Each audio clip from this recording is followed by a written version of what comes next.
सादे मोहतरम, उम्र 32 साल, गैर शादीशुदा, आयजा नाज बात कर रही हूँ जी। ख्वाब में देखा कि मैं ना, मेरे दांतों में तकलीफ है और मैं डेंटिस्ट के पास गई हूँ, क्लिनिक में बैठी हुई हूँ, अब आया पहनना है, लेकिन मैंने निकाब नहीं किया हुआ। तो वहाँ काफ़ी देर इंतज़ार करती रहती हूँ, लेकिन डेंटिस्ट नहीं आता। तो मेरे वालिद मोहतरम और बहन भाई, उनको मैंने छोटा बचपन में देखा, वालिद मोहतरम को जवान देखा, वो मुझे लेने के लिए आ जाते हैं, मैं उनके साथ चली जाती हूँ। रास्ते में सड़क पर जाते हुए ना, मेरी राइट साइड के ऊपर वाली दाढ़ी जो है वो सारी जड़ों से निकल के ना मेरे हाथ में आ जाती हैं। मैं बहुत परेशान होती हूँ।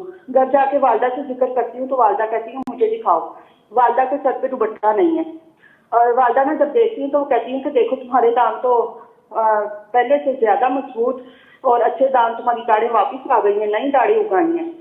पहले दांत कमजोर थे, अब मैं चेक करती हूँ तो वो वाकई हमारे दांत पहले से मजबूत चमकदार होते हैं, तो मैं खुश हो जाती हूँ। बस रिश्तेदारों से नाराजगियों को बचाएं, जी रिश्तेदारों को नाराजगियों से बचाएं, और ख़ास तौर पर वो जो बुजुर्ग हैं उनको नाराजगियों से बचाएं।